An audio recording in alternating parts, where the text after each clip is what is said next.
Hi, I'm Chef Paul, and we're here at the demonstration kitchen at West Bloomfield Henry Ford Hospital.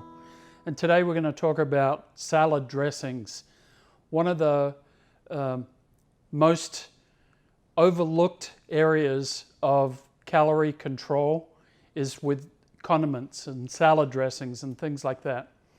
And most times people will use off-the-shelf salad dressings that are full of hidden sugars, salt, fat, and a lot of chemicals just to keep them shelf stable. What we're going to do is show you how to make some really great vinaigrettes and also a great blue cheese dressing. Let's start off with our wedge of lettuce. This is the wedge that we are going to decorate today with our salad. It's a beautiful iceberg wedge. It's been chilled and we've got a few tomatoes with it. Now, most salad dressings are 3 parts oil to 1 part acid or vinegar. We're going to turn that around and make it 1 part oil to 3 parts vinegar, or juice or acid in general. Now, you don't need anything really fancy to make salad dressings. Just a small plastic container like this. On my right here, I have a series of different types of oils, starting from our avocado oil. I love using avocado oil because it's high oleic acids. It is saturated, of course, as any oils are, but this is saturated with the good saturated fats. Next to it is our olive oils. The thing that you want to look for on olive oil is you want to make sure that it's cold pressed olive oil. When they add heat and steam to get the second or third pressing from the olives, that's when the chemical compounds in the olives start to break down, and it's not as good as a cold press, first press. Next to that are 2 other really great flavorful oils. One is a walnut oil, and I love nut oils. Walnut oil works really well, and it's a good cost-effective oil for salad dressings. And then something that is really, if you're trying to do an Asian sort of dressing, sesame oil, roasted sesame oil or toasted sesame oil. You don't need very much at all to get the flavors that you want out of it. On my left side are the acid side. And I start off with my favorite vinegar of all time is rice wine vinegar. And it's very low acid, mild, highly flavorful, and it just makes a really good addition to anything. I'll also use this to pickle vegetables. So I might cut up a small cucumber or some red onion and coat it with the beautiful rice wine vinegar for a wonderful pickled vegetable accoutrement. Next one is my white wine vinegar, and I'll use that when I don't have balsamic.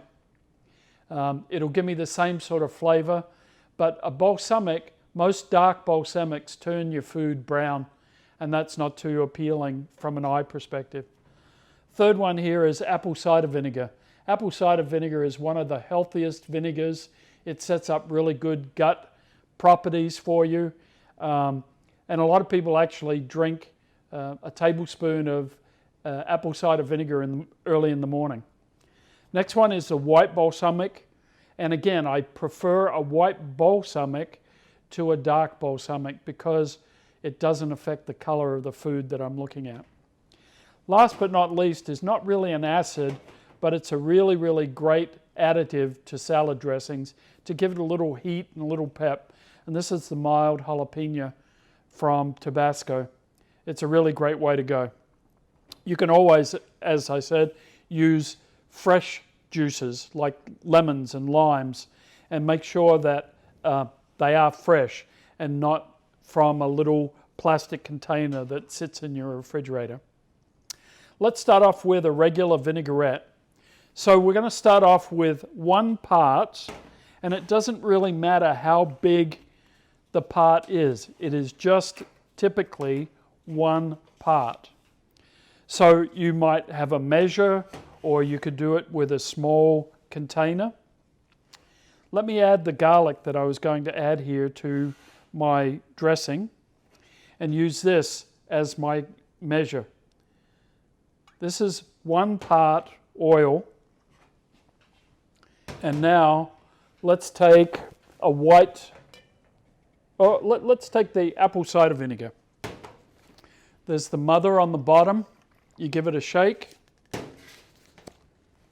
And now we're going to add 3 parts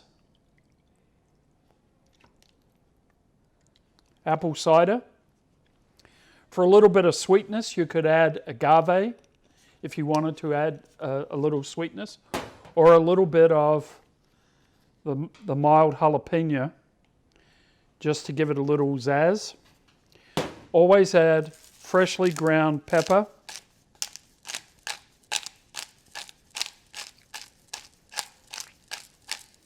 And a little bit of salt.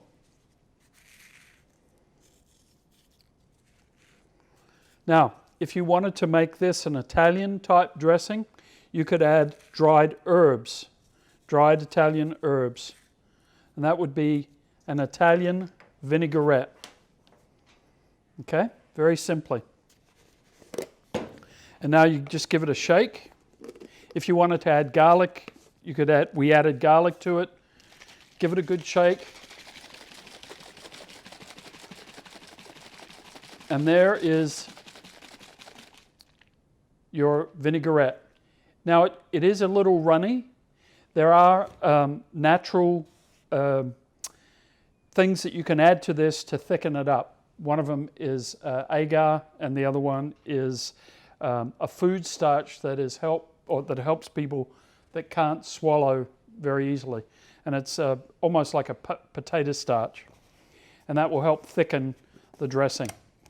Again, always taste, and you can always add either a little bit of salt, pepper, or any other additives to make your dressing palatable. Okay? The thing about that is that you only have enough for maybe 1 or 2 days. And if you like it, you repeat it. If you don't like it, then you make another sort of dressing. The next one we're going to make is a fun one that I like to do. I love blue cheese dressing. And most of the blue cheese dressings are really high in mayonnaise and high in fats, and it's not very good. There is an alternative.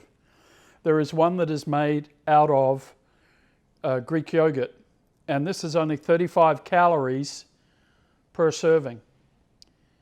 And this is readily available at all the grocery stores, no problem at all. But if you want to try making your own and being a little bit more aggressive, you start off with a bowl and 1 container, about 6 ounces of Greek dressing, of Greek yogurt. This is plain, not vanilla. Don't try it with vanilla. This is a plain Greek yogurt. Make sure you get all the yogurt out of the container. Use my little spatula here.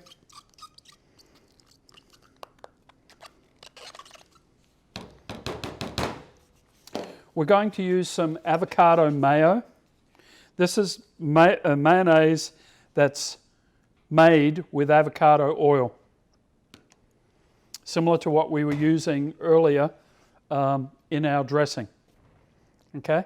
The next thing we're going to do is, this is a beautiful blue cheese that I got from the store. It's actually quite an expensive blue cheese, but it has a wonderful taste and a flavor, and it makes a wonderful salad dressing. And I'm going to grate some of this into my dressing. And I'm going to save a little bit for later because it's such a beautiful blue cheese. Coarsely grated into my bowl here.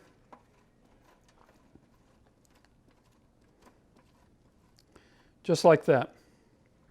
Now, if you like a lot of blue cheese, put a lot in. If you don't, maybe do half. The recipe calls for 1/4 cup. no, half a cup. So we've put in about 1/4 cup of our blue cheese. Okay, and now we just kind of work that in together with the yogurt and with the mayo. We're also going to add some garlic, or if you have paste garlic, you could add some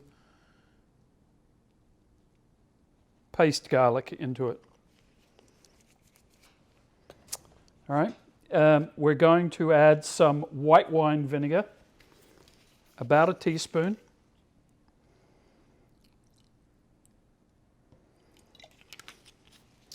And we're going to add some fresh lemon juice.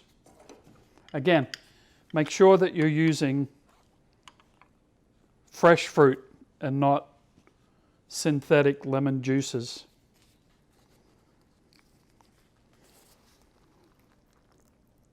About a teaspoon. You can always add more. Give it a stir. You need a little bit of salt and pepper to taste, and some freshly ground black pepper.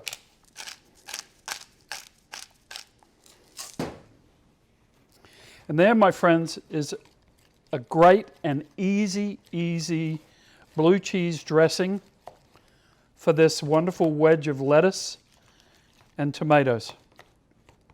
This will keep for about a week, so we didn't make a lot, but this will make several wedges of lettuce very, very happy. All right, we're going to do a little taste test here. Oh yeah, wow, that is really good. And the blue cheese, I'm just going to take a little bit more of that blue cheese.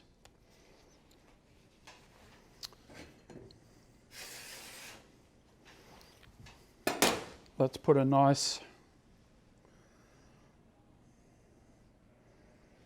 dollop on top. Just like that. A little bit of the blue cheese to crown it.